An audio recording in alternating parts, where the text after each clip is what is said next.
Aku menikah bukan karena cinta, tapi karena utang yang menjerat keluargaku. Lelaki tua kaya raya itu menjadi suamiku, sementara hatiku masih terikat pada pria lain, suamiku sendiri. Tapi ketika rahasia mereka terbongkar, aku sadar, aku hanyalah pion dalam permainan berbahaya. Lalu, siapa sebenarnya musuhku? Suamiku atau suami baruku?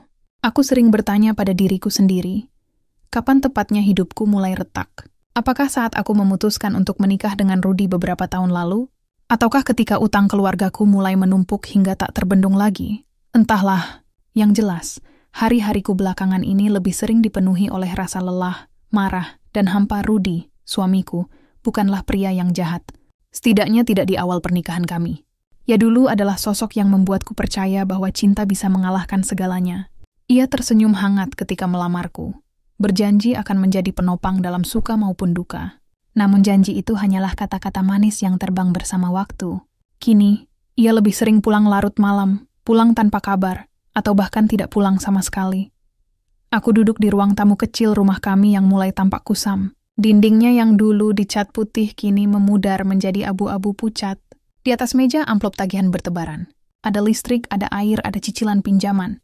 Semua menumpuk menatapku seperti monster yang siap melahap sisa tenangku.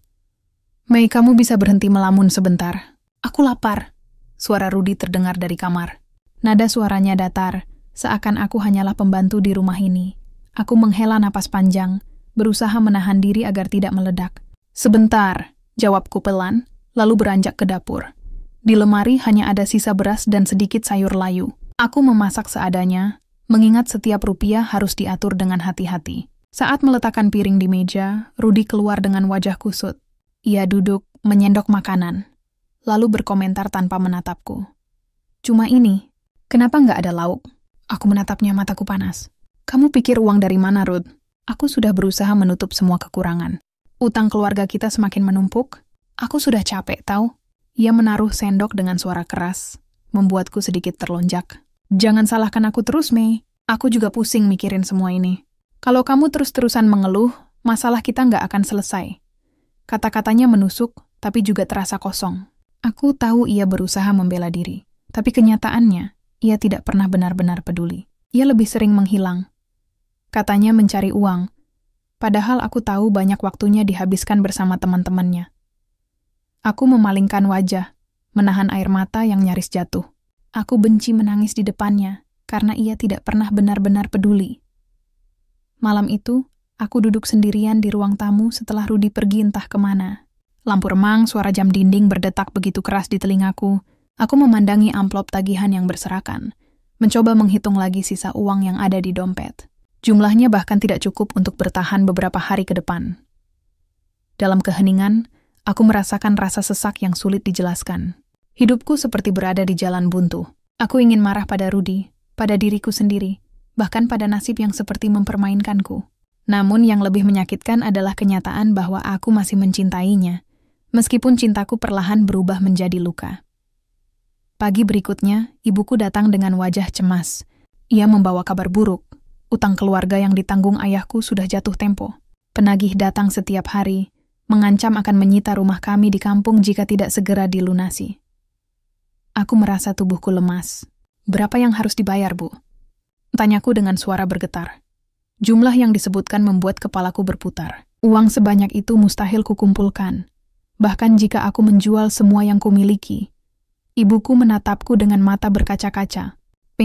Hanya kamu yang bisa menyelamatkan keluarga ini. Ayahmu sakit-sakitan, aku tidak bisa berbuat apa-apa. Rudy, dia juga tidak bisa diandalkan. Tolonglah, Nak. Hatiku hancur. Seakan-akan seluruh beban dunia jatuh di pundakku. Aku ingin menjerit, ingin kabur dari semua ini, tapi kemana? Aku hanya bisa menggenggam tangan ibuku erat-erat, mencoba memberikan kekuatan yang bahkan tidak kumiliki. Malamnya Rudy pulang dengan wajah penuh beban. Ia duduk di sofa, menyalakan rokok, lalu menatapku dalam diam. Beberapa menit kemudian ia berkata dengan nada dingin. Ada cara untuk menyelesaikan semua ini, Mei. Aku menatapnya, jantungku berdegup keras. Apa maksudmu? Ia menghela napas panjang, seakan kalimat yang hendak keluar dari mulutnya begitu berat. Kakek Haris, kamu tahu siapa dia kan? Pengusaha kaya itu. Dia tertarik padamu. Darahku seakan berhenti mengalir. Aku menatapnya dengan mata melebar. Apa? Kamu gila. Namun Rudy tidak menatapku. Ia menunduk menghisap rokok dalam-dalam.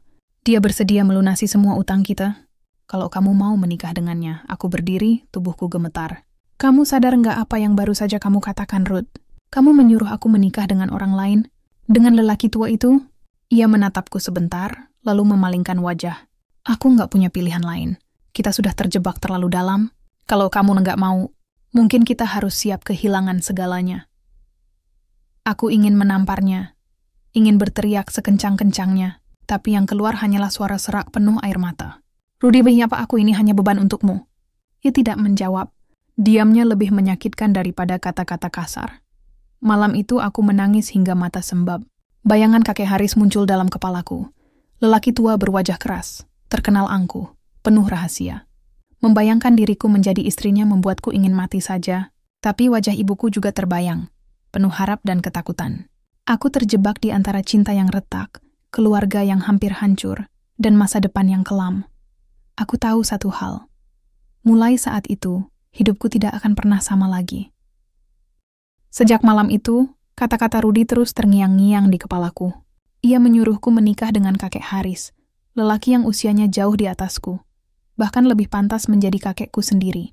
Setiap kali aku memikirkan kemungkinan itu, perutku terasa mual, dadaku sesak. Bagaimana mungkin suamiku sendiri dengan ringan mengucapkan hal seperti itu? Aku mencoba menepisnya, meyakinkan diri bahwa Rudy hanya berbicara omong kosong karena putus asa. Namun ketika pagi tiba, kenyataan kembali menampar.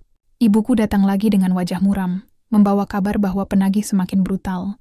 Mereka bukan hanya mengancam akan menyita rumah, tapi juga mulai menakut-nakuti dengan kata-kata kasar. Aku menggenggam tangan ibu, mencoba tersenyum meski suaraku bergetar. Tenang, Bu, aku akan cari jalan keluar. Namun dalam hati aku tahu, aku tidak punya jalan keluar. Sore itu, Rudy pulang lebih cepat dari biasanya. Aku melihat dari balik jendela ketika sebuah mobil hitam berhenti di depan rumah. Dari dalam mobil keluar seorang pria bersetelan rapi, wajahnya tegas namun penuh garis usia. Aku mengenalnya hanya dari cerita orang. Itulah kakek Haris, jantungku seakan berhenti berdetak. Aku tidak siap. Aku bahkan belum bisa menerima kenyataan bahwa namanya saja kini ikut masuk ke dalam lingkaran hidupku. Namun Rudy menyambutnya dengan senyum lebar. Sesuatu yang sudah lama tidak pernah ia tunjukkan padaku. Maya, panggil Rudy, suaranya terdengar memaksa. Keluar sebentar, ada tamu. Kakiku terasa berat melangkah keluar kamar. Saat aku berdiri di ruang tamu, kakek Haris menoleh ke arahku. Tatapannya tajam, seperti menelanjangi seluruh tubuhku tanpa perlu mengucapkan sepatah kata pun. Aku menunduk, merasa terhina, tapi juga tak mampu melawan. Jadi ini istrimu, katanya dengan suara dalam dan berwibawa. Cantik, wajar kalau aku tertarik. Darahku mendidih. Bagaimana bisa seorang pria yang bahkan baru pertama kali bertemu denganku berkata seperti itu di depan suamiku sendiri? Lebih menyakitkan lagi, Rudy hanya tersenyum kaku, tidak membelaku sama sekali. Aku menahan diri agar tidak berteriak. Aku tahu, jika aku membuat keributan saat itu, semuanya akan semakin buruk. Kakek Haris duduk di sofa, menyilangkan kaki dengan santai. Aku tahu situasi kalian. Utang besar, rumah hampir disita, keluargamu terancam. Aku bisa menyelesaikan semuanya dalam sekejap. Ia menatapku lurus, membuatku semakin sulit bernapas. Tapi tentu saja tidak ada yang gratis. Aku menginginkanmu, Maya. Aku ingin bangkit dan pergi, tapi tanganku terasa gemetar. Rudy menunduk, pura-pura sibuk dengan rokoknya, seolah kalimat itu bukan masalah besar. Aku merasa seperti terjebak dalam mimpi buruk. Aku tidak, suaraku tercekat. Aku ingin menolak, tapi kata-kata tidak keluar. Kakek Haris tersenyum samar. Aku tidak memaksamu menjawab sekarang. Pikirkan baik-baik. Aku beri waktu beberapa hari. Kalau kau setuju, semua utang keluargamu lunas. Rumah ibumu aman. Hidupmu terjamin. Tapi kalau tidak, ia berhenti menatapku tajam. Kalian akan kehilangan segalanya. Dan aku tidak akan segan membiarkan keluargamu jatuh. Kata-kata itu bagai pisau yang menusuk dalam. Ia berdiri, merapikan jasnya, lalu berjalan keluar tanpa menoleh lagi. Rudy mengantarnya dengan patuh, seakan-akan ia adalah bawahannya. Ketika pintu tertutup, aku tak bisa lagi menahan amarahku. Kamu gila, Rod! Bagaimana bisa kamu biarkan aku dipermalukan seperti itu? Rudy mengangkat bahu, wajahnya penuh lelah. Mei, coba kamu pikir pakai logika. Apa ada cara lain? Kau sudah berusaha, tapi tidak ada jalan keluar. Haris satu-satunya orang yang bisa membantu. Aku menatapnya dengan mata berair. Dengan menjual aku? Apa aku ini barang rude? Ia terdiam. Hanya terdiam. Diam yang membuat hatiku remuk berkeping-keping. Malam itu aku tidak bisa tidur. Kata-kata kakek Haris bergema di kepalaku. Aku menginginkanmu, Maya. Suaranya berat, dingin, penuh kepastian. Seakan-akan hidupku sudah ditentukan olehnya sejak awal. Aku duduk di tepi ranjang, memeluk lutut, menatap kosong ke arah jendela. Rudy tertidur di sampingku tanpa rasa bersalah, dengkurnya terdengar begitu menusuk telinga. Aku merasa sendirian, meski ada tubuh lain di sampingku. Hari-hari berikutnya, ancaman penagih semakin menjadi-jadi. Ibuku menangis setiap kali menelponku. Maya, kalau tidak segera dibayar, mereka akan benar-benar ambil rumah. Aku tidak tahu harus bagaimana. Air mataku jatuh tanpa bisa kutahan. Aku ingin berkata padanya bahwa semuanya akan baik-baik saja, tapi bibirku keluh. Bagaimana aku bisa berjanji kalau aku sendiri tidak tahu apa yang harus dilakukan? Rudy semakin jarang di rumah.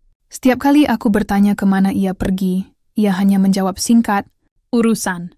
Aku tahu ia berusaha menjauh dariku, agar tidak mendengar lagi keluh kesahku.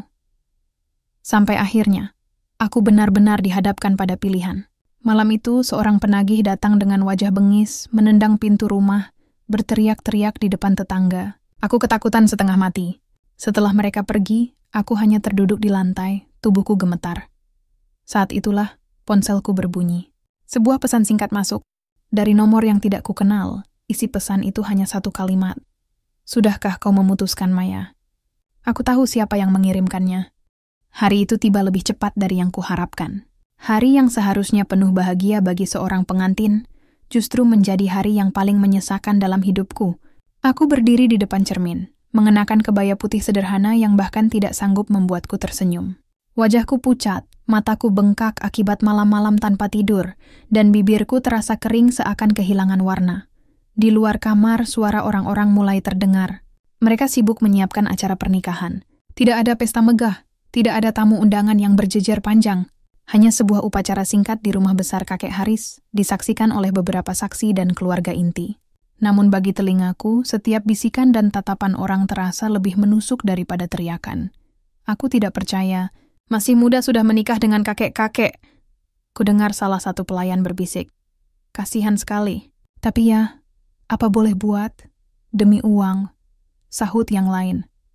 Aku mengepalkan tangan, menahan air mata. Aku ingin berteriak pada mereka bahwa aku tidak melakukannya karena nafsu pada harta, bukan karena mata duitan. Aku melakukannya karena aku terjebak, karena keluargaku hampir hancur, karena aku tidak punya pilihan lain. Namun siapa yang akan percaya? Semua orang hanya melihat dari luar, menilai tanpa tahu luka yang sebenarnya. Pintu kamar diketuk. Rudy masuk dengan wajah dingin, mengenakan jas hitam sederhana. Ia tidak tersenyum, tidak juga tampak sedih. Ia hanya menatapku sekilas, lalu berkata, "Sudah siap? Jangan bikin malu." Kata-katanya bagai duri yang menusuk hati. Dan aku ingin menamparnya, ingin menjerit bahwa semua ini salahnya. Tapi aku hanya diam. Bagaimanapun juga, ia tetap suamiku. Atau mungkin, sudah bukan lagi? Kami berjalan menuju ruang utama. Di sana, kakek Haris sudah duduk dengan pakaian adat yang rapi, wajahnya penuh wibawa. Usianya terlihat jelas dari keriput di wajah, tapi sorot matanya. Sorot itu membuatku merinding. Tatapan yang tajam, dingin, dan penuh keyakinan, seakan ia tahu bahwa kemenangan sudah di tangannya. Ijab kabul berlangsung cepat. Suara saksi dan penghulu bercampur, doa-doa dibacakan, dan akhirnya aku resmi menjadi istri kakek Haris. Kata sah terdengar begitu jelas, tapi di telingaku seperti palu godam yang menghancurkan sisa-sisa harapanku. Aku menunduk, menahan tangis. Semua orang menatapku dengan berbagai ekspresi. Ada yang sinis, ada yang iba, ada yang diam tanpa peduli. Namun yang paling menusuk adalah tatapan Rudy. Ia tidak terlihat marah, tidak juga cemburu. Ia hanya datar, seolah semua ini hanyalah transaksi biasa. Setelah acara selesai, aku dibawa ke sebuah kamar megah di rumah kakek Haris. Kamar itu besar, penuh perabot mahal, lampu kristal bergantung di langit-langit. Namun bagiku ruangan itu terasa dingin, kosong dan menyeramkan. Aku duduk di tepi ranjang, tanganku gemetar. Pintu terbuka. Kakek Haris masuk dengan langkah tenang. Ia menatapku lama lalu tersenyum samar. "Mulai sekarang kau adalah milikku, Maya." Aku menunduk, tidak berani menatap matanya. "Aku hanya melakukannya demi keluargaku," suaraku bergetar. Ia tertawa pelan, tawa yang dingin dan penuh teka-teki. Tentu saja. Tapi jangan lupa, sekarang keluargamu aman karena aku. Jadi, kau juga harus memenuhi bagianmu dalam perjanjian ini. Aku menggenggam ujung kebaya, menahan rasa takut yang semakin menjadi-jadi. Aku tidak tahu apa yang akan terjadi malam itu, tapi aku tahu hidupku benar-benar sudah berubah. Malam pertama kami bukan malam yang penuh cinta. Tidak ada kelembutan, tidak ada kasih sayang. Yang ada hanyalah tatapan tajam kakek Haris yang membuatku merasa seperti benda, bukan manusia. Ia tidak menyentuhku dengan kasar, tapi sikapnya yang dingin membuatku merasa seakan seluruh tubuhku dibekukan. Aku berbaring dengan mata terbuka, menatap langit-langit kamar, sementara ia duduk di kursi dekat jendela, menyalakan cerutu. Asapnya memenuhi ruangan, membuatku sesak. Rudi beruntung memiliki perempuan seperti kau, katanya tiba-tiba. Sayang sekali, ia tidak tahu bagaimana menjaga yang berharga. Aku menoleh cepat, hatiku terhentak. Apa maksudmu? Ia tersenyum samar, tidak menjawab. Ira hanya mengisap cerutu dalam-dalam, lalu meniupkan asap ke udara. Aku terdiam, gelisah. Kata-katanya membuatku berpikir, bagaimana bisa ia menyebut nama Rudi dengan nada yang begitu penuh rahasia? Apa sebenarnya hubungan mereka? Malam itu aku tidak tidur. Suara detak jam terdengar keras di telingaku. Dalam hati, aku bertanya-tanya. Apakah aku baru saja masuk ke dalam perangkap yang lebih berbahaya daripada sekadar pernikahan tanpa cinta? Di luar kamar, aku bisa mendengar langkah-langkah pelayan, bisikan-bisikan samar, dan suara pintu kayu yang berderit. Rumah besar ini terasa hidup dengan cara yang menyeramkan, seakan-akan setiap sudutnya menyimpan rahasia yang kelam. Aku menutup mata, berusaha menenangkan diri, tapi bayangan tatapan kakek Haris terus menghantuiku. Tatapan yang penuh kuasa, tatapan yang membuatku merasa aku tidak hanya kehilangan kebebasan, tapi juga jiwaku perlahan mulai terkekang. Dan untuk pertama kalinya, aku benar-benar sadar. Pernikahan ini bukanlah akhir dari masalah. Justru ini adalah awal dari mimpi buruk yang lebih besar. Sejak hari pertama aku tinggal di rumah besar ini, aku tahu ada sesuatu yang tidak biasa. Rumah kakek Haris memang tampak megah dari luar. Bangunannya tinggi, temboknya kokoh, halaman luas dengan taman yang terawat rapi. Namun begitu aku melangkah masuk, hawa dingin langsung menyergap, bukan dingin dari udara, melainkan dingin yang menusuk ke tulang. Seperti bisikan halus dari dinding-dinding tua yang menyimpan terlalu banyak rahasia. Aku berjalan melewati lorong panjang yang dipenuhi lukisan. Wajah-wajah dalam lukisan itu seperti menatapku, mengikuti langkahku kemanapun aku pergi. Ada lukisan seorang pria muda yang menyeramkan, ada potret keluarga yang entah siapa, semuanya tampak hidup dalam diam. Aku menggenggam tangan sendiri, berusaha menenangkan diri, tapi bulu kuduku berdiri setiap kali melewati tempat itu. Pelayan rumah menyapaku dengan sopan, namun tatapan mata mereka penuh ketakutan. Seakan-akan mereka ingin bicara sesuatu padaku, tapi lidah mereka terkunci. Setiap kali aku bertanya, mereka hanya tersenyum hambar dan menunduk. Malam pertama aku tidur di kamar besar itu, aku mendengar suara aneh. Awalnya samar, seperti gesekan logam. Lalu suara itu semakin jelas. Suara pintu besi yang berderit, diikuti langkah-langkah berat yang datang dari bawah tanah. Aku menahan napas, tubuhku gemetar di balik selimut. Kakek Haris tidak ada di kamar saat itu. Aku tidak tahu di mana ia berada. Aku mencoba menutup telinga, tapi suara itu tidak hilang. Malah semakin dekat, seolah ada sesuatu yang bergerak di balik lantai kamar. Aku menatap langit-langit dengan mata terbuka lebar, berharap pagi segera datang. Keesokan harinya, aku memberanikan diri bertanya pada salah satu pelayan. Tadi malam, aku mendengar suara dari bawah. Apa ada sesuatu di ruang bawah tanah? Pelayan itu terkejut, wajahnya langsung pucat. Ia menunduk dalam, lalu berbisik hampir tak terdengar. Nyonya, jangan pernah bertanya tentang ruang bawah tanah. Demi keselamatan Anda, aku terdiam. Kata-katanya membuat rasa ingin tahuku semakin besar, tapi juga menimbulkan ketakutan baru. Apa yang sebenarnya disembunyikan di rumah ini? Hari-hari berikutnya, aku mulai memperhatikan lebih banyak hal. Setiap malam, kakek Haris selalu menghilang. Ia keluar kamar dengan langkah tenang. Lalu suara pintu berat berderit terdengar lagi. Aku pernah menunggu hingga ia kembali. Saat itu, ia membawa kotak kecil yang disembunyikannya di lemari terkunci. Aku tidak pernah melihat isi kotak itu. Tapi cara ia menggenggamnya seolah-olah isinya jauh lebih berharga daripada nyawanya sendiri. Aku juga menyadari sesuatu yang lain. Di setiap sudut rumah ada kamera kecil. Mataku menangkap kilatan merah di pojok langit-langit, di lorong, bahkan di dekat kamar mandi. Aku merasa setiap langkahku diawasi, setiap gerakanku dicatat. Aku bukan istri, aku tahanan. Suatu malam, rasa penasaran mengalahkan rasa takutku. Aku berjalan pelan menyusuri lorong panjang, mengenakan gaun tidur tipis. Langkah kakiku nyaris tak bersuara. Aku mengikuti suara-suara aneh itu, hingga akhirnya berhenti di depan pintu besar dari besi tua. Pintu itu terkunci rapat. Aku menempelkan telinga, dan jantungku berdetak lebih cepat saat mendengar suara samar dari dalam. Suara orang berbicara, namun suara itu hanya satu, berat dan dalam. Suara kakek Haris. Tapi dengan siapa ia bicara? Aku mundur cepat, hampir menjatuhkan vas di dekat pintu. Aku menahan napas, lalu berlari kembali ke kamar sebelum ketahuan. Malam itu aku tidak bisa tidur. Bayangan pintu besi terus menghantui pikiranku. Keesokan paginya, aku melihat Rudi di teras rumah. Ia datang dengan wajah tegang, berbicara pelan pada kakek Haris. Mereka berdiri agak jauh, tapi aku sempat menangkap satu kalimat dari Rudi. Kalau sampai Maya tahu, semuanya bisa hancur. Aku tertegun, nafasku tercekat. Jantungku berdentum keras di dalam dada. Apa maksudnya? Apa yang mereka sembunyikan dariku? Aku segera berbalik berpura-pura tidak melihat mereka. Namun sejak saat itu aku tahu bahwa rumah besar ini bukan hanya penuh rahasia. Rumah ini adalah jebakan. Dan aku, dengan bodohnya, telah melangkahkan kaki masuk ke dalamnya. Hari-hari berikutnya, aku semakin merasa terasing. Setiap kali aku ingin keluar rumah, selalu ada alasan dari kakek Haris untuk menahanku. Kau baru saja jadi istri. Tidak pantas keluyuran sendirian, katanya dengan nada penuh kuasa. Aku menelan rasa kesalku, tapi dalam hati aku tahu. Aku bukan sekadar istri yang harus taat. Aku tawanan yang terkurung dalam rumah megah ini. Malam demi malam, suara itu terus datang. Suara besi berderit, langkah berat, dan bisikan samar yang tidak bisa kupahami. Hingga suatu malam, aku mendengar sesuatu yang berbeda. Suara teriakan. Teriakan pendek, tertahan, lalu hening kembali. Aku terlonjak dari ranjang, tubuhku gemetar. Apa yang sebenarnya terjadi di ruang bawah tanah itu? Siapa yang berteriak? Aku menutup mulut dengan kedua tangan, menahan isak. Dalam hati aku berjanji. Cepat atau lambat, aku akan menemukan jawabannya.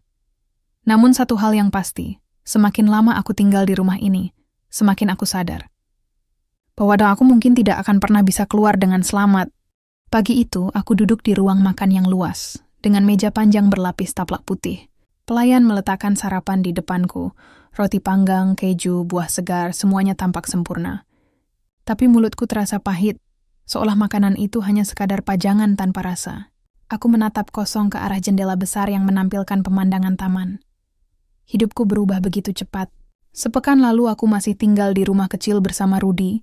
Meski dipenuhi pertengkaran dan kekecewaan, kini aku terperangkap di rumah megah ini bersama seorang lelaki tua yang nyaris tidak pernah kutahu isi pikirannya. Rudi, nama itu kembali terlintas di kepalaku, membawa luka yang belum sembuh. Aku berusaha melupakan wajahnya, tapi semakin aku mencoba, semakin jelas bayangan itu hadir. Aku ingat bagaimana ia memandangku dingin sebelum aku menikah dengan kakek Haris. Tatapan yang bukan lagi milik seorang suami, melainkan tatapan orang asing. Hari itu aku tidak sengaja mendengar kabar dari salah satu pelayan.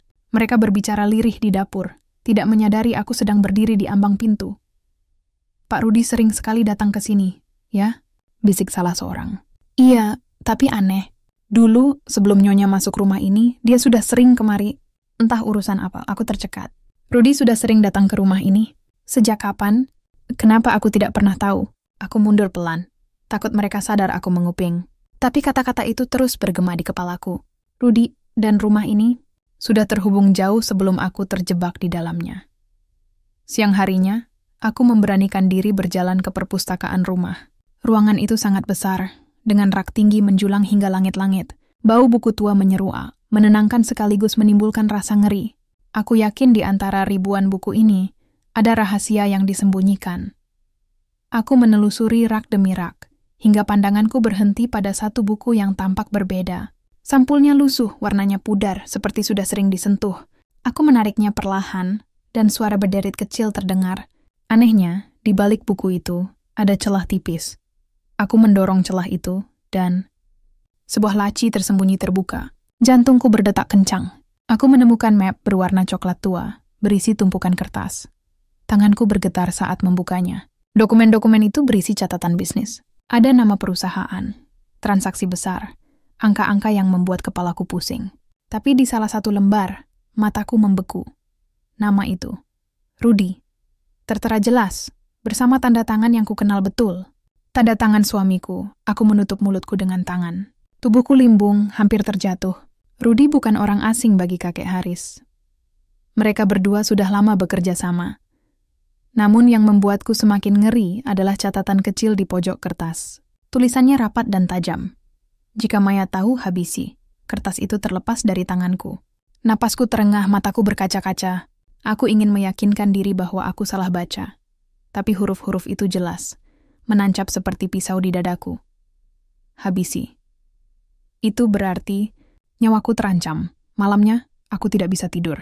Aku berbaring di ranjang besar dengan mata terbuka lebar. Bayangan wajah Rudy terus menghantuiku. Kenapa ia tega? Kenapa ia membiarkan aku terjebak dalam lingkaran ini? Apakah pernikahanku dengannya dulu hanya bagian dari permainan? Pikiranku kacau. Aku ingin marah, ingin menangis, tapi rasa takut terlalu kuat menekan dadaku. Sekitar tengah malam, aku mendengar suara langkah dari lorong. Aku bangkit perlahan, mengintip dari pintu yang sedikit terbuka. Kakek Haris berjalan menuju ruang bawah tanah, membawa lampu kecil. Wajahnya tenang, seolah ini sudah jadi rutinitas. Tanpa pikir panjang, aku mengikuti dari jauh. Langkahku kutahan agar tidak bersuara, meski jantungku berdegup keras. Aku melihatnya membuka pintu besi itu. Dari celah pintu, cahaya redup menyorot tangga menurun. Lalu terdengar suara-suara.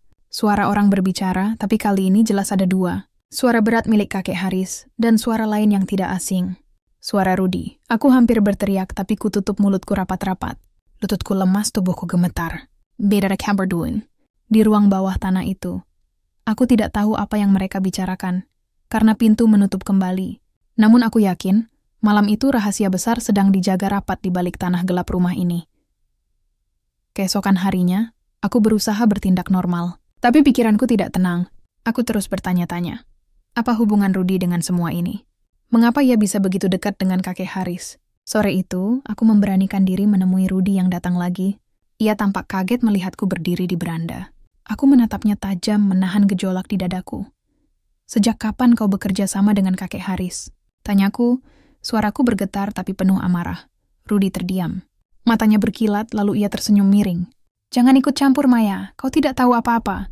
Justru aku ingin tahu. Seruku. Kenapa namamu ada di dokumen-dokumen itu? Kenapa aku harus menikah dengan kakek Haris?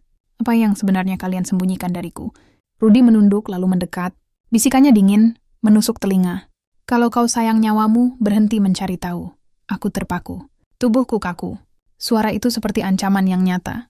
Rudy menatapku sekali lagi, lalu pergi meninggalkanku di teras. Air mataku jatuh tanpa bisa kutahan. Laki-laki yang dulu pernah kucintai, kini menjadi orang asing yang mengancam hidupku. Aku sadar. Bayangan masa lalu telah berubah menjadi mimpi buruk yang menghantui hari-hariku, dan mimpi buruk itu baru saja dimulai. Sejak percakapan singkatku dengan Rudy di beranda kemarin, pikiranku tidak pernah tenang. Kata-katanya berulang-ulang menghantui telingaku. Kalau kau sayang nyawamu, berhenti mencari tahu. Aku berusaha menenangkan diri, tapi semakin aku mencoba melupakan, semakin besar rasa penasaran yang tumbuh.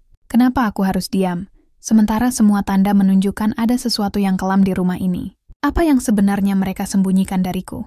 Aku merasa hidupku seperti kaca tipis. Dari luar terlihat utuh, tetapi di dalam sudah penuh retakan. Dan setiap langkahku di rumah ini, setiap tatapan mata kakek Haris, setiap kata dingin dari Rudy, membuat kaca itu semakin dekat untuk pecah. Hari itu, aku sengaja menghabiskan waktu di taman. Duduk di bangku batu, memandangi kolam kecil dengan air mancur yang mengalir pelan. Pelayan sesekali mendatangiku, menawarkan teh, tapi aku menolak. Aku hanya ingin duduk diam, berpikir, mencari jalan keluar dari kebingungan ini. Namun, dari jarak tidak terlalu jauh, aku melihat kakek Haris berjalan bersama salah seorang pria yang tidak kukenal. Mereka bicara pelan, tapi aku bisa menangkap nada suara yang serius. Sesekali kakek Haris menunjuk ke arah rumah, lalu menatap tajam ke pria itu. Aku mencoba mendekat tanpa ketahuan, pura-pura memetik bunga. Tapi saat pria itu menoleh sekilas, aku merasakan sesuatu yang aneh. Wajahnya tidak asing. Aku pernah melihatnya, tapi di mana? Aku berusaha keras mengingat, lalu ingatan itu muncul. Beberapa tahun lalu, Sebelum aku menikah dengan Rudy, aku pernah memergoki Rudy berbicara dengan pria itu di pinggir jalan, dengan wajah gelisah. Mereka terlihat seperti sedang menukar sesuatu. Aku sempat menanyakan pada Rudy saat itu, tapi ia hanya menjawab singkat. Urusan kerja, jangan ikut campur. Dada ini terasa sesak. Jadi, bukan hanya kakek Haris dan Rudy. Ada orang lain juga dalam lingkaran gelap ini. Malam itu, aku kembali mendengar suara dari ruang bawah tanah. Tapi kali ini lebih jelas, lebih lama. Suara langkah, pintu besi berderit, lalu suara orang berbicara dengan nada keras. Aku menempelkan telinga ke lantai, berusaha menangkap kata-kata. Uang belum aman. Jangan sampai bocor. Kalau dia tahu, habisi. Suara-suara itu bercampur dengan detak jantungku yang memekakkan telinga. Aku tahu mereka sedang membicarakanku. Aku tidak bisa lagi hanya duduk diam. Dengan hati-hati, aku keluar dari kamar. Langkahku pelan, nyaris tanpa suara. Aku berjalan menyusuri lorong gelap, hanya diterangi cahaya redup dari lampu gantung. Tanganku dingin, keringat membasahi telapak. Sampai akhirnya aku berdiri di depan pintu besi itu. Suara dari dalam semakin jelas. Aku menempelkan telinga, menahan napas. Rudy, kau harus pastikan dia tidak ikut campur. Itu suara kakek Haris. Aku sudah bilang padanya, jangan usil, tapi dia keras kepala. Itu suara Rudy. Aku hampir jatuh terjerembab. Jadi benar, Rudy ada di balik pintu itu bersama kakek Haris. Kalau dia sampai tahu isi dokumen itu, semua selesai. Suara kakek Haris semakin tegas. Tenang, aku bisa mengendalikannya. Jawab Rudy, dengan nada dingin. Air mataku mengalir. Jadi ini alasannya. Aku bukan hanya istri terpaksa. Aku adalah pion dalam permainan busuk mereka. Tiba-tiba suara pintu berderit. Aku panik. Aku berlari secepat mungkin kembali ke kamar. Nafasku memburu, tubuhku gemetar hebat. Aku menutup pintu kamar rapat-rapat, menekan dada dengan tangan. Aku takut ketahuan. Beberapa menit kemudian pintu kamarku diketuk keras. Tok, tok, tok. Aku membeku. Tidak menjawab tok, tok, tok. Maya, kau belum tidur. Suara kakek Haris. Aku menahan napas mencoba menstabilkan suaraku. Sudah, kek. Aku lelah. Hening sejenak, lalu suara langkah menjauh. Aku hampir menangis lega, tapi sekaligus semakin yakin. Aku sedang berjalan di atas tanah berbahaya. Satu langkah salah, aku bisa mati. Keesokan paginya, aku memutuskan harus melakukan sesuatu. Aku tidak bisa terus terjebak tanpa arah. Aku ingat masih ada dokumen yang belum sempat kubaca dari map di perpustakaan. Mungkin di sana ada jawaban lebih jelas. Aku menunggu waktu yang tepat. Saat rumah terasa sepi, aku masuk ke perpustakaan, menarik map itu lagi. Jantungku berdetak cepat saat membukanya. Di antara tumpukan kertas, aku menemukan lembaran berisi daftar nama. Ada beberapa nama orang penting di kota ini, pejabat, pengusaha. Di samping setiap nama ada angka besar, seperti jumlah uang. Lalu mataku membeku ketika melihat nama terakhir, Rudy Pratama. Dan di samping namanya tertulis kata, hutang lunas melalui Maya, tanganku terkulai. Air mataku jatuh mengenai kertas itu. Jadi benar, pernikahanku dengan kakek Haris hanyalah alat. Aku dipaksa menikah demi melunasi utang Rudy. Aku bukan sekadar istri, bukan pula pasangan, aku adalah pengorbanan. Aku jatuh terduduk di lantai. Rasanya dunia berputar. Semua yang kukira pernikahan, semua yang kukira cinta, hanyalah kebohongan. Namun, di pojok bawah kertas itu, ada catatan kecil lain. Jika Maya mulai curiga, gunakan cara terakhir. Tubuhku membeku. Cara terakhir? Apa maksudnya? Aku menutup mulutku rapat-rapat agar tidak berteriak. Aku tahu, waktuku tidak banyak. Retakan kebenaran sudah muncul. Dan jika aku tidak segera bertindak, retakan itu bisa menjatuhkanku ke dalam jurang yang tidak ada jalan keluar. Malamnya, aku menatap cermin di kamarku. Wajahku pucat, mata sembab, tapi ada api kecil di dalam tatapanku. Aku tidak boleh menyerah. Aku tidak boleh menjadi korban. Untuk pertama kalinya, aku berjanji pada diriku sendiri. Apapun risikonya, aku akan menemukan kebenaran sepenuhnya. Jika aku harus melawan kakek Haris, bahkan melawan Rudy sekalipun, aku akan lakukan. Karena hanya ada dua pilihan bagiku sekarang. Bertahan hidup atau hancur bersama rahasia mereka. Dan aku memilih bertahan. Malam itu aku tidak bisa tidur. Aku duduk di tepi ranjang dengan jantung berdegup kencang, sementara bayangan ruang bawah tanah terus berputar di kepalaku. Kata-kata di dokumen itu masih menusuk. Gunakan cara terakhir. Aku tidak tahu apa arti pastinya, tapi aku yakin itu bukan sesuatu yang baik. Jika aku terus diam, aku bisa mati tanpa sempat tahu kebenarannya. Tapi jika aku bergerak, aku mungkin akan menemukan sesuatu yang jauh lebih berbahaya. Dua pilihan itu terus mengikat kepalaku, sampai aku merasa hampir gila. Namun ada satu hal yang pasti. Aku tidak bisa lagi hidup dengan ketakutan tanpa jawaban. Malam siang aku neruskan.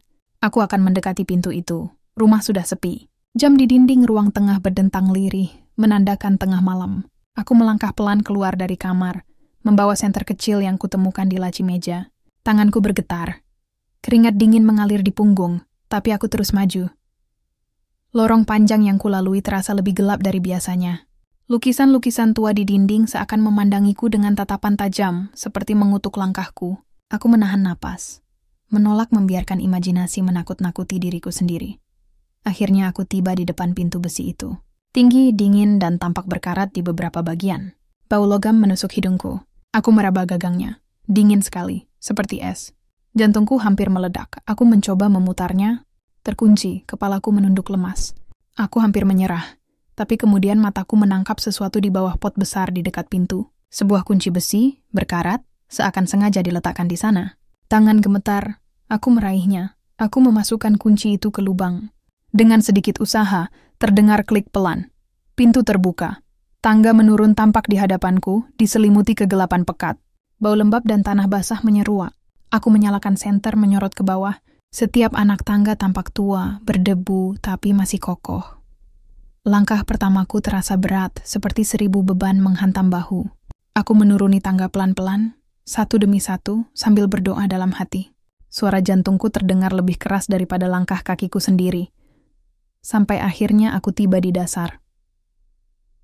Ruang bawah tanah itu luas, dengan dinding batu dan cahaya lampu redup yang menggantung di langit-langit. Ada meja panjang penuh dokumen, tumpukan kotak kayu, dan lemari besi besar di sudut.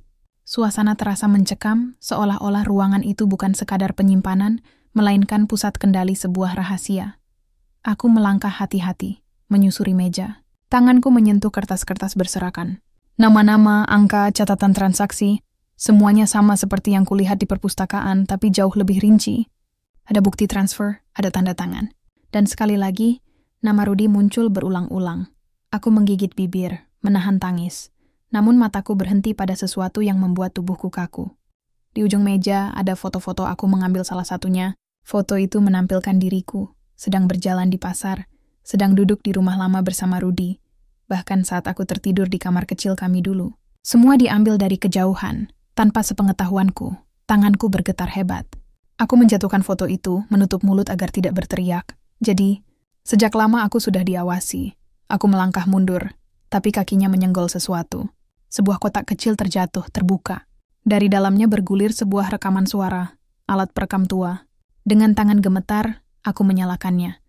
Suara yang keluar membuat darahku membeku. Dia tidak boleh tahu, Rudy. Pernikahan ini sudah kita atur. Kalau dia tahu, semua hancur. Itu suara kakek Haris. Tenang, Maya percaya padaku. Dia akan menurut. Itu suara Rudy. Lututku lemas. Aku jatuh berlutut, menahan isak. Air mata mengalir deras.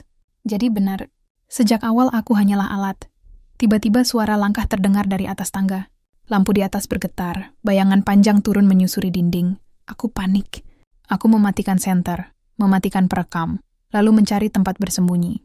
Aku merunduk di balik lemari besi, menahan napas. Pintu besi terbuka lebih lebar. Suara langkah berat semakin dekat. Aku mendengar suara batuk pelan. Kakek Haris. Harusnya semua sudah aman. Gumamnya, suaranya berat dan dingin. Aku menutup mulut dengan kedua tangan. Setiap detik terasa seperti jam. Aku takut ia mendengar detak jantungku. Kakek Haris berjalan pelan, seolah sedang memeriksa ruangan. Aku bisa melihat bayangannya bergerak di lantai dari celah kecil di samping lemari. Tubuhku gemetar hebat, lalu ia berhenti. Tepat di depan foto-foto yang tadi kulihat. Suaranya pelan, seolah berpikir. Aku menahan napas lebih lama, hingga dadaku sakit. Beberapa menit terasa seperti seabad, sebelum akhirnya suara langkah menjauh lagi. Pintu besi berderit menutup. Sunyi, aku terjatuh terduduk, napas terengah-engah, tubuhku lemas. Aku hampir saja ketahuan. Dengan sisa tenaga, aku kembali naik ke atas, mengunci pintu besi rapat-rapat, lalu berlari ke kamar. Begitu sampai, aku langsung menutup pintu, bersandar dengan tubuh gemetar, menangis sejadi-jadinya. Malam itu aku sadar, semua yang kusangka hanya kecurigaan, ternyata nyata. Aku hanyalah pion dalam permainan mereka. Aku sudah diawasi sejak lama. Dan jika aku terus diam, cepat atau lambat, aku akan menjadi korban. Namun di balik ketakutan itu, muncul keberanian kecil. Sekarang aku tahu sebagian kebenaran. Dan aku tidak akan berhenti sampai aku membuka semuanya. Aku tidak peduli siapa yang harus kulawan. Bahkan jika itu Rudy, lelaki yang dulu kupanggil suami. Aku tidak tidur semalaman. Mataku bengkak, tubuhku lelah, tapi pikiranku tetap dipenuhi oleh suara rekaman itu. Suara Rudy dan kakek Haris. Bersekongkol tentang hidupku seakan aku hanyalah bidak di papan catur mereka. Setiap kali teringat, dadaku sesak. Semua kenangan bersamanya. Senyum hangat di awal pernikahan kami.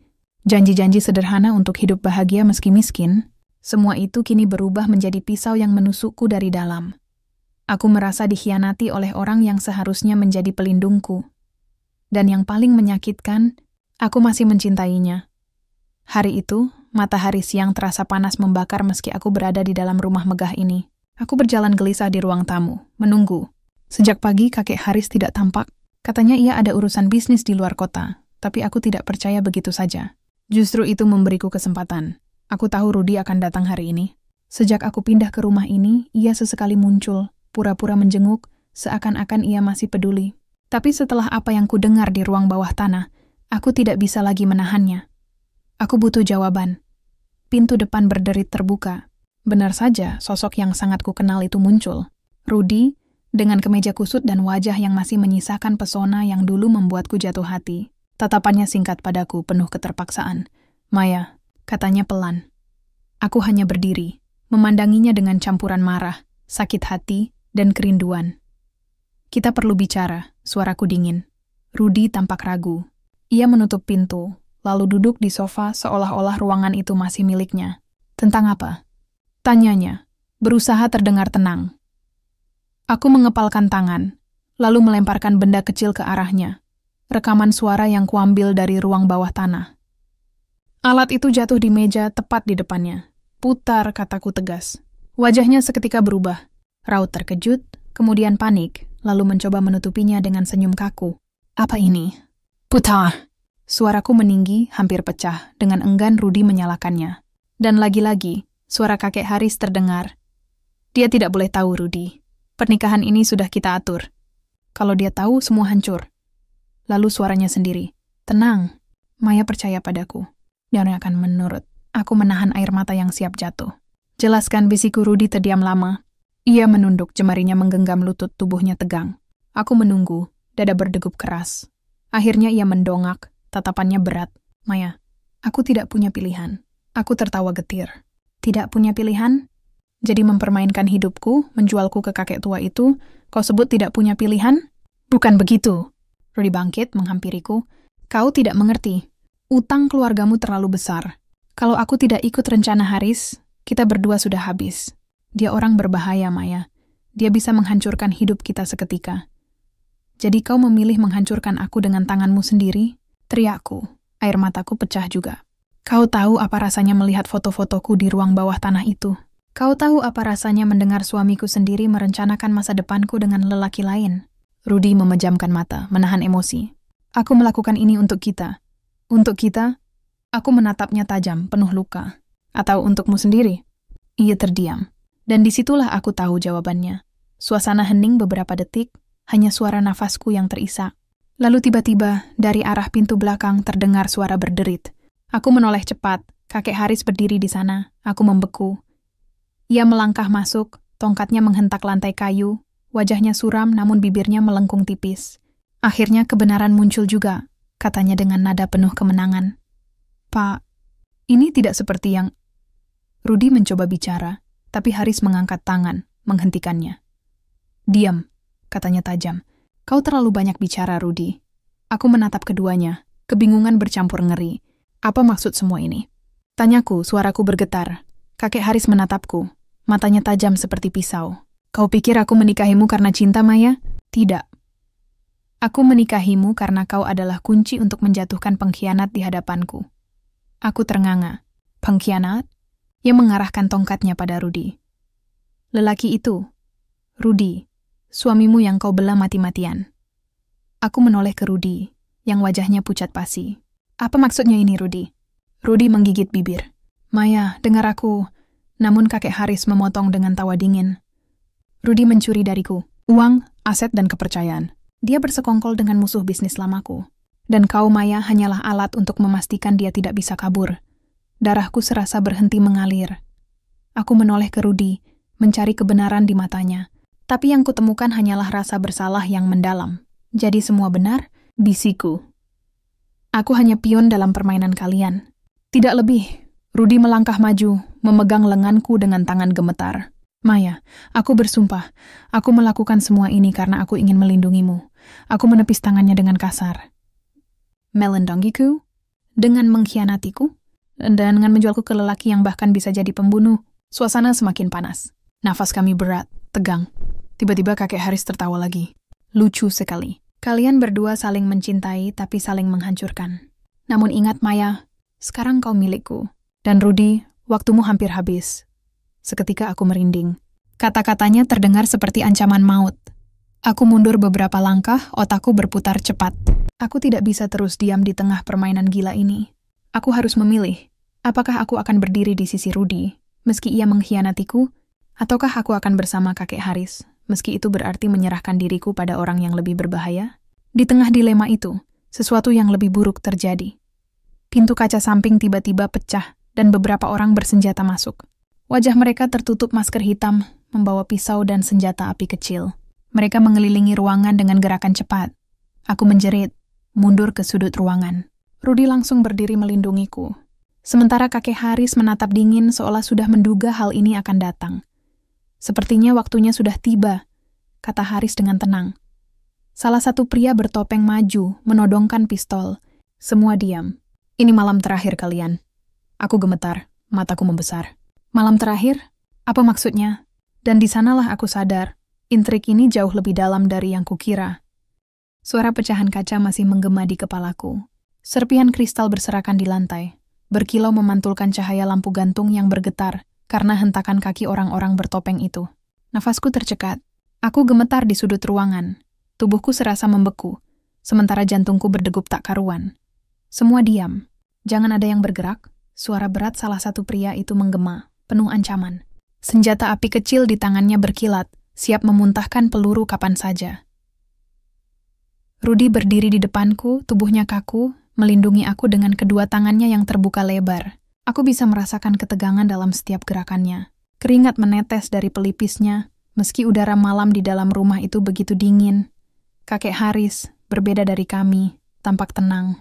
Ia duduk perlahan di kursi dengan tongkat kayu di tangannya, menatap para penyusup seolah mereka hanyalah tamu tak diundang. Kalian datang lebih cepat dari yang kuduga, katanya dengan suara serak, namun penuh wibawa. Kata-kata itu membuatku semakin bingung. Seolah-olah, ia sudah tahu hal ini akan terjadi. Salah satu pria bertopeng maju, menodongkan pistol ke arah kepala Rudy. Kau yang bernama Rudy, kan? Aku menahan napas, Rudy mengangguk kaku. Ya, pria itu tertawa kecil dingin. Bagus, Tuan Besar menginginkan kepalamu malam ini. Kau sudah terlalu lama berkhianat. Tubuhku melemas. Kata-kata itu menusuk telingaku. Jadi ini balas dendam? Aku menoleh ke kakek Haris, berharap ia akan melakukan sesuatu. Namun yang kulihat justru senyum tipis di bibirnya. Senyum puas, seperti seseorang yang akhirnya melihat rencana panjangnya terwujud. Rudy, bisiknya pelan, aku sudah bilang waktumu habis. Rudy menoleh ke arah Haris, wajahnya penuh amarah bercampur panik. Kau yang mengatur semua ini. Kakek Haris hanya mengangkat alis, tidak membantah. Aku menggigil. Jadi benar. Semua ini adalah jebakan. Haris tidak hanya menikahiku untuk membeli keluargaku. Ia menikahiku untuk memastikan Rudy tidak punya jalan keluar. Aku hanyalah rantai pengikat, alat tawar, senjata psikologis. Tiba-tiba, salah satu pria bertopeng menarik lenganku dengan kasar. Aku menjerit, tubuhku hampir terlempar dari kursi. Jangan sentuh dia! Rudy berteriak, mencoba menyerang, tapi ditahan dengan todongan pistol ke pelipisnya. Tenang saja, kata pria itu, menyeringai di balik masker. Kami hanya perlu memastikan wanita ini tidak ikut campur. Lagi pula, Kurasa dia sudah cukup menderita. Aku menggeliat, mencoba melepaskan diri, namun cengkeraman tangan mereka terlalu kuat. Rasa sakit menjalar di lenganku, tapi lebih sakit lagi melihat wajah Rudy yang putus asa. Aku mohon, lepaskan dia. Dia tidak tahu apa-apa. Rudy bersuara serak. Aku menatapnya, mata kami bertemu. Untuk sesaat, aku melihat cinta yang dulu pernah ada. Cinta yang meski tercemar oleh pengkhianatan, masih tersisa di relung matanya. Dan itu membuat hatiku hancur lebih dalam. Haris akhirnya berdiri, tongkatnya menghentak lantai. Cukup, jangan buang waktu. Aku ingin dia mati sekarang. Suasana mendadak membeku. Apa? Aku menjerit. Suaraku pecah. Rudy menoleh cepat. Tidak, kau tidak bisa melakukan ini, Haris. Aku akan mengembalikan semuanya. Aku akan perbaiki kesalahanku. Tidak ada perbaikan. Potong Haris dingin. Pengkhianatan dibayar dengan darah. Aku tidak bisa menahan air mata lagi. Hatiku remuk. Semua terasa seperti mimpi buruk yang tak kunjung berakhir. Salah satu pria bertopeng mengokang pistol, menempelkan moncongnya ke kepala Rudy. Waktu seolah berhenti. Nafasku tercekat, tubuhku gemetar, mataku membelalak. Tidak! Aku tidak bisa hanya berdiri dan melihat Rudy mati di hadapanku. Dengan sisa tenaga, aku menggigit tangan pria yang mencengkramku hingga ia berteriak kesakitan. Aku melepaskan diri, berlari ke arah Rudy, meski pistol masih menempel di kepalanya. Berhenti, teriakku, berdiri di depan tubuh Rudy, dadaku naik turun karena panik. Kalau kalian ingin menembak, tembak aku juga. Aku pun tidak akan biarkan kalian menyentuhnya. Ruangan hening sejenak. Semua mata tertuju padaku. Haris mendengus, wajahnya marah tapi juga terhibur. Dasar wanita bodoh. Kau masih membelanya setelah semua kebusukan yang ia lakukan padamu? Aku menatap Haris dengan mata basah. Iya, karena aku masih manusia. Dan aku tidak akan jadi sepertimu, dingin, kejam, tak punya hati. Haris terdiam, matanya menyipit. Aku tahu aku baru saja menantang maut. Salah satu pria bertopeng ragu sejenak. Tangannya gemetar, seolah tak yakin harus menembak atau tidak. Dalam detik itu, Rudy tiba-tiba bergerak cepat. Ia meraih pistol itu, mendorongnya ke samping, lalu terjadilah pergulatan singkat. Dor! Suara tembakan memekakkan telinga. Aku menjerit. Salah satu pria bertopeng jatuh tersungkur. Darah mengalir di lantai marmer putih. Bau mesiu memenuhi udara. Kekacauan meledak. Para pria bertopeng lain mulai menyerang. Rudy meraih tanganku, menyeretku ke belakang sofa. Lari, Maya. Aku menolak. Tidak, aku tidak akan tinggalkanmu. Suara tembakan kembali menggema, pecahan kaca dan debu beterbangan. Aku menutup telingaku, gemetar, mencoba bertahan. Di tengah hiruk-pikuk itu, Haris tetap berdiri tegak, menatap kami dengan mata tajam penuh kebencian. Kalian berdua akan mati malam ini. Tidak ada yang bisa menghentikanku. Aku tahu ini adalah malam terakhir. Malam di mana semua rahasia, semua kebohongan, dan semua darah akan tumpah. Aku harus memutuskan. Tetap bertahan bersama Rudy dan melawan. Atau menyerah pada permainan Haris yang penuh maut. Dengan tangan gemetar, aku meraih pistol yang terjatuh di dekat kakiku. Berat, dingin, dan asing. Kupandangi Rudy yang berdarah. Matanya masih berusaha melindungiku. Kupandangi pula Haris, lelaki tua yang wajahnya kini terlihat seperti iblis sejati. Tanganku bergetar, air mata membasahi pipiku. Malam ini, aku harus memilih. Tanganku gemetar hebat. Pistol dingin itu terasa begitu asing di genggamanku, seolah sedang menimbang berat antara hidup dan mati. Nafasku memburu, dada naik turun dengan keras, sementara suara tembakan yang baru saja berhenti masih berdengung di telingaku. Di depanku, dua lelaki yang pernah menguasai hidupku berdiri dalam garis tipis menuju kematian. Rudy, suamiku, berdarah di sisi bahunya. Nafasnya berat, matanya memohon, penuh luka sekaligus cinta yang samar. Kakek Haris, lelaki tua yang kini wajahnya bagai topeng iblis, berdiri tegak dengan tatapan menusuk, menantangku untuk mengambil keputusan. Aku menoleh ke kiri dan kanan. Tubuh-tubuh pria bertopeng tergeletak. Beberapa masih bergerak lemah, sebagian sudah tak bernyawa. Bau mesiu, darah, dan ketakutan bercampur jadi satu. Rumah megah ini kini benar-benar berubah menjadi neraka. Cepat, Maya, suara Haris bergema, tenang tapi penuh tekanan. Arahkan senjata itu. Pilih, jika kau bunuh Rudy, kau akan bebas dari pengkhianatan. Jika kau bunuh aku, kau akan kehilangan segalanya termasuk perlindungan. Suaraku pecah. Air mata terus mengalir. Aku hanya ingin bebas. Haris tertawa kecil, tawanya dingin, mengerikan. Bebas tidak pernah ada, Maya. Selalu ada harga yang harus kau bayar. Aku menoleh pada Rudy. Ia meraih tanganku yang menggenggam pistol, meski tubuhnya gemetar lemah. Maya, dengar aku. Jangan biarkan dia mengendalikanmu lagi. Jangan jadi bidak. Kau berhak memilih jalanmu sendiri. Aku menatapnya dalam-dalam. Hatiku berperang. Bagaimana bisa aku masih mencintainya setelah semua kebohongan itu? Bagaimana bisa aku masih ingin melindunginya, meski ia telah menyerahkan aku pada lelaki tua itu demi menyelamatkan dirinya? Namun aku tahu satu hal. Aku tidak bisa membiarkan Haris terus menguasai hidupku. Cukup. Teriakku dengan suara serak. Aku mengangkat pistol, menodongkan moncongnya ke arah kakek Haris. Ruangan mendadak hening. Nafas tertahan. Hanya detak jantungku yang bergemuruh. Haris mengangkat alis, tersenyum sinis.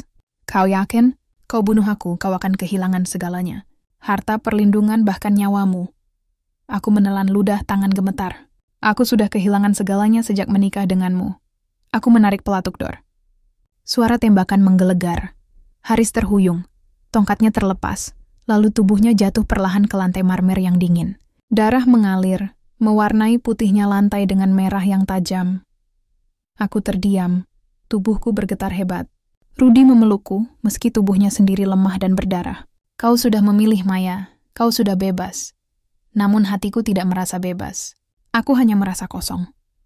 Beberapa menit kemudian, suara sirene polisi terdengar dari kejauhan. Entah siapa yang memanggil mereka. Mungkin tetangga yang mendengar suara tembakan. Mungkin pelayan yang diam-diam lari. Aku dan Rudy saling pandang. Matanya penuh ketakutan. Maya, jika mereka tahu semua ini, aku habis. Kau juga. Aku menatapnya dengan getir.